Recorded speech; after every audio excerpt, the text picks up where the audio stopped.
Hey there, I'm Stan Baker, one of your hosts for Circle Forum, along with Shelley Steele and Steve Young. We're talking about the comment that we get an awful lot, which is, I just don't have time for this. Now, Shelley, Steve, and I have had a lot of time to practice restorative practices, and it's always interesting to me how often we come back to, look, this sounds an awful lot like something you're already doing. And I think learning and understanding about restorative practice and taking the time for it is an investment. And it's also a pay me now or pay me later. Like you're going to have to spend the time at some point on the relationships, either getting to know someone or else fixing a problem that may have arisen. If you're currently looking for a way to find the time for restorative practice, and who isn't nowadays trying to find the time for all the different things that are going on, then this podcast's for you.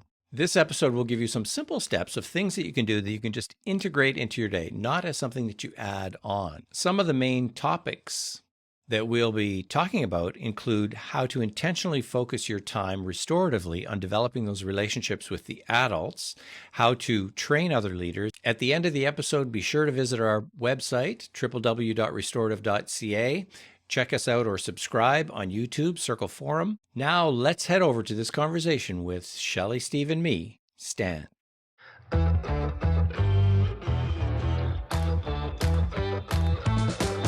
So when we talk about restorative leadership, really one of the big questions that we have to address is, I haven't got time for this. What do you think? I haven't got the time to be a restorative leader? I think if you have that mindset, then you might be thinking about restorative practices in not the correct way. That it's an add-on, it's something you have to do rather than how we have integrated is it's really your way of being. So it starts to be the way that you interact with people rather than it's a prescribed program or it's an add-on. So it's really integrating it into your daily activities. Yeah, I agreed. That same mindset, that program in a box mindset. If we take on this new thing, we're all going to learn about it. We all have to learn a new way of doing things, and it's going to take time to learn. And then we have to assess if it's going to actually working. And this is all just going to take a lot of time. And I agree with Shelley wholeheartedly. It is a change in mindset as much as it is anything else. Does it take time? Absolutely. You got to. We do workshops with staff. They have to sit down with us for a certain amount of time to learn what is the underlying philosophy of it? What's the framework of it? How do I do circles? So there are some practical things that you do have to learn along the way, and that takes a bit of time. But it's that time well spent at the beginning to start paying dividends at the end for the ounce of prevention, pound of cure thing. What do you think is the biggest misunderstanding about, I don't have time for this? I People that do start to get an understanding of restorative and how circles work and whatnot see that as time away from curriculum.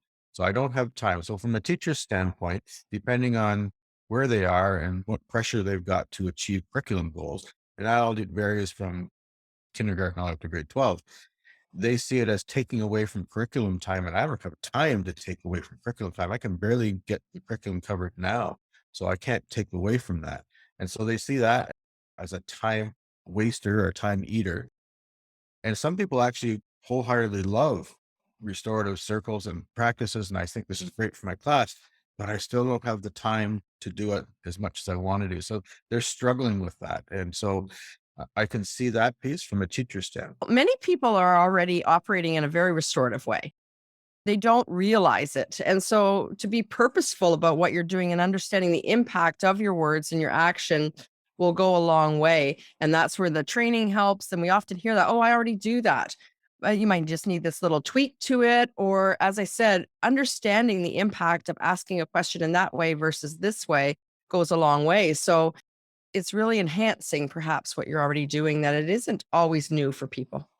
I just wonder if this isn't a bit of the difference between management and leadership, that management is about the tasks and leadership is about the people. And that's the big shift, I think, too, in restorative leadership, that it's the focus on the people and the relationships.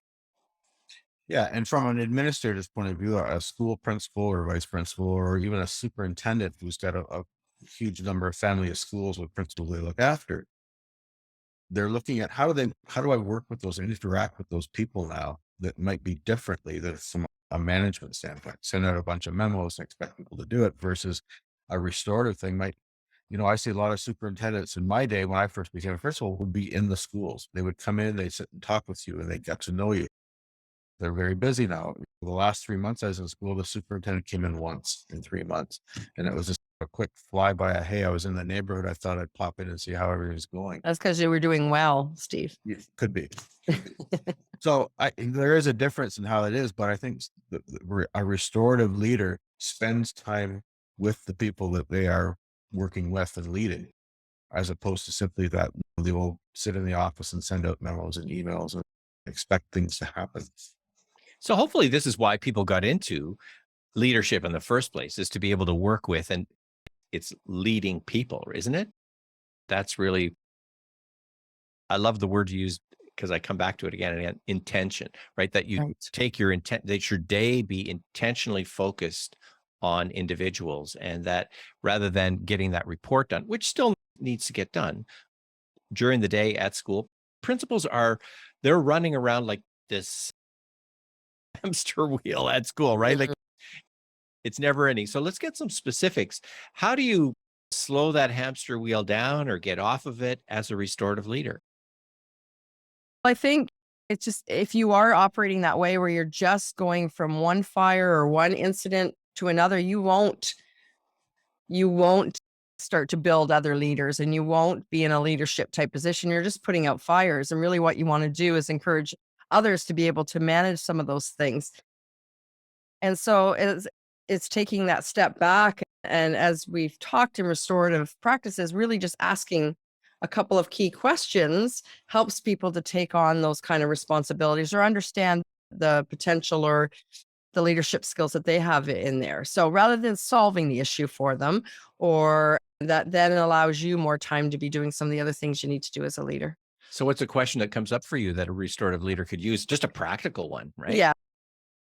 If staff is struggling with something, it's the basic what's happening, and then truly listening to the response, not having your response ready to rectify it. It's the same thing we talk about with students. We know the answers, but that is not going to help somebody to grow. So to ask what's happening, truly listen, because maybe they don't need you to fix it. Maybe they just needed to hear.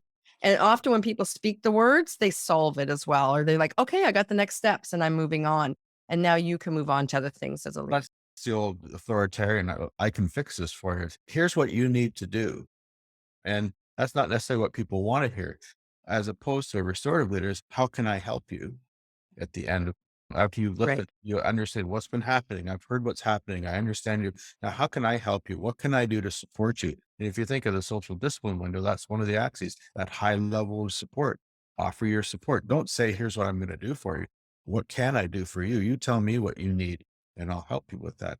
But I was going to go back and say, one of the things we really need to think about with leadership, and it's all the different hierarchies looking ahead of themselves and behind themselves, is the amount of work that has to be done each day, and prioritizing that work and deciding what really needs to be done now, what could be done later, what's the most important priority. That's the intentionality of restorative.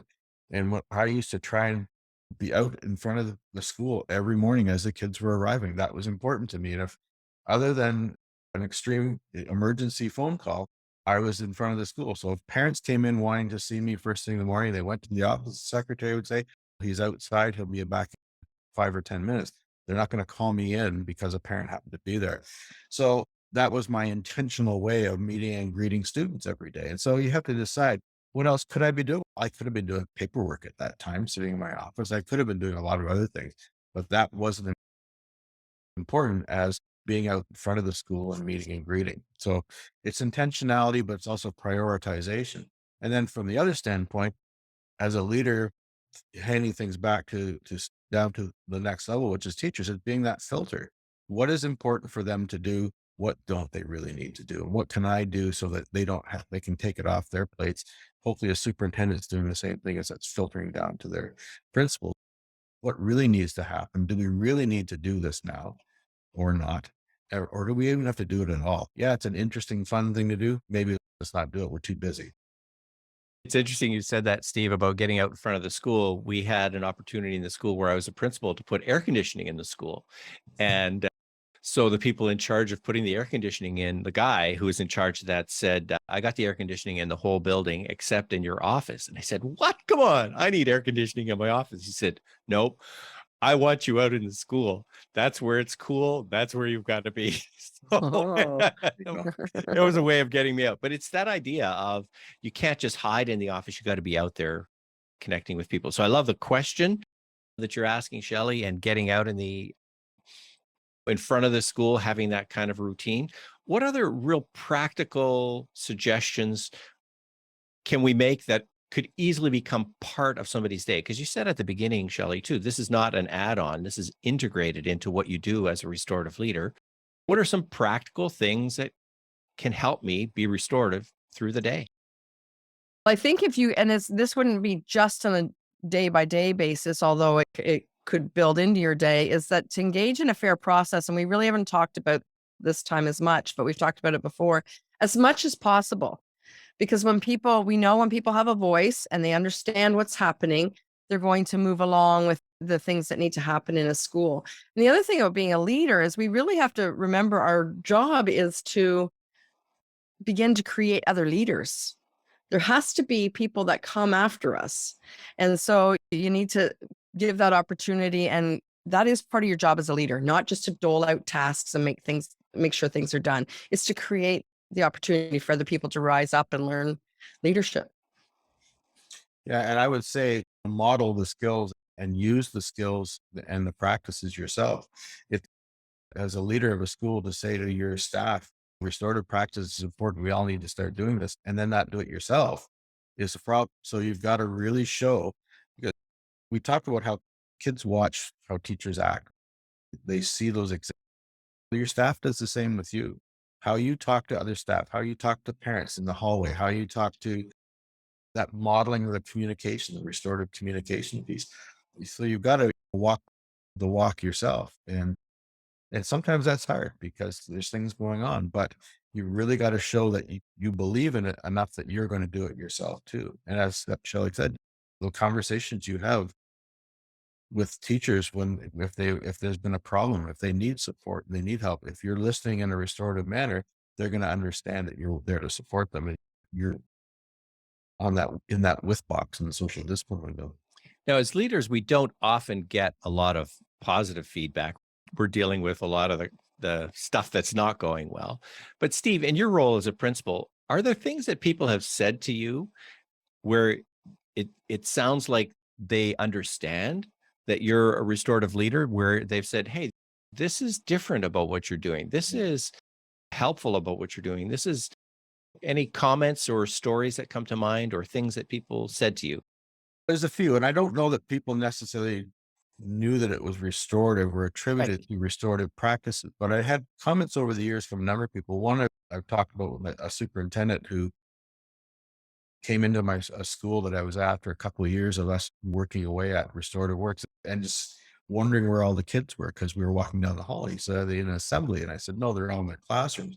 He said, "Holy cow." He said, 3, 4 years ago, there have been kids all running up and down these halls. He said, the difference in the atmosphere, just walking down the halls, he said, was almost palpable. You could tell that something was going on.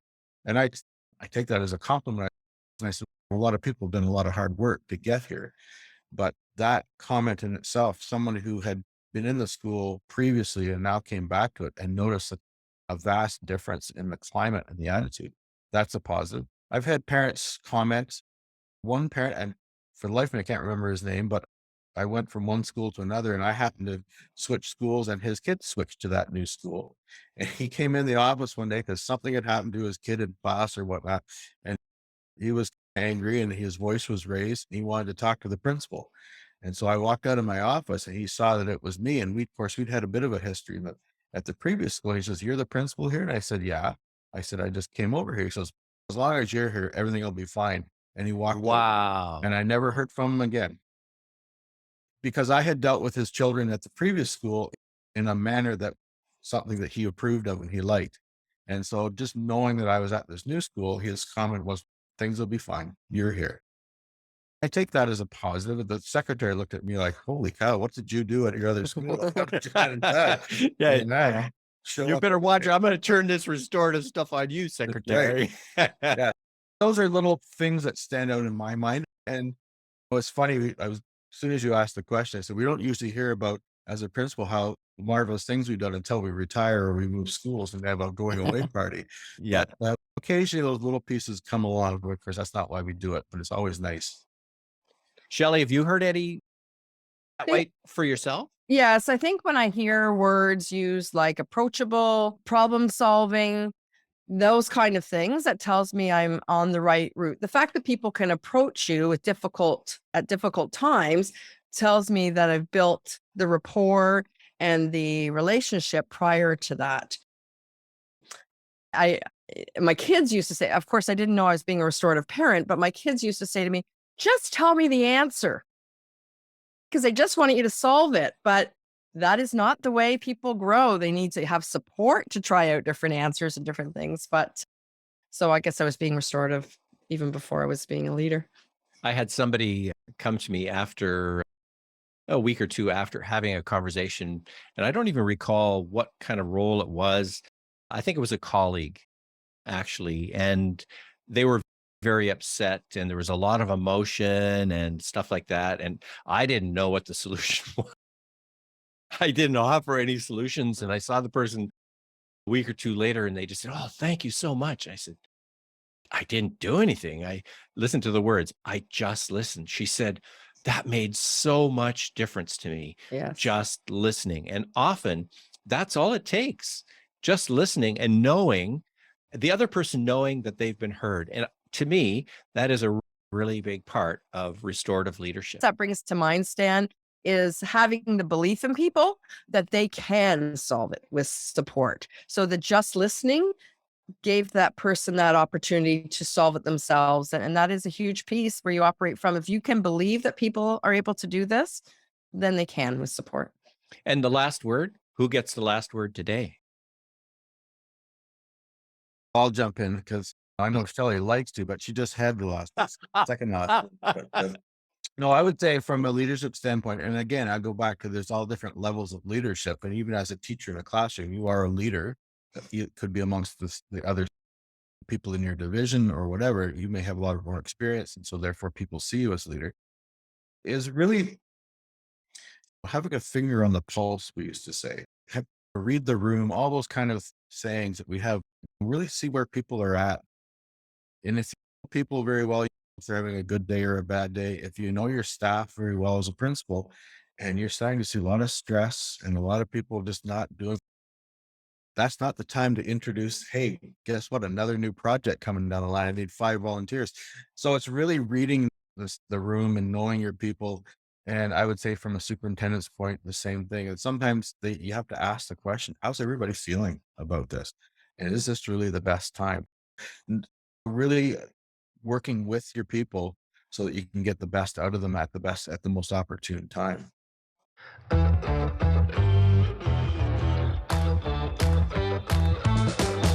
You've taken the time to listen to this podcast and listen to my language. You've taken the time. Now I'm going to ask you to make some time. How do you make time? Well, you need to intentionally make time to practice restorative leadership. If you want to find out some more about that, check out our website, www.restorative.ca. Want some more information about the trainings that we offer? Get in touch with me at stan@restorative.ca. And let's keep listening to each other and making the time for intentional relationship building.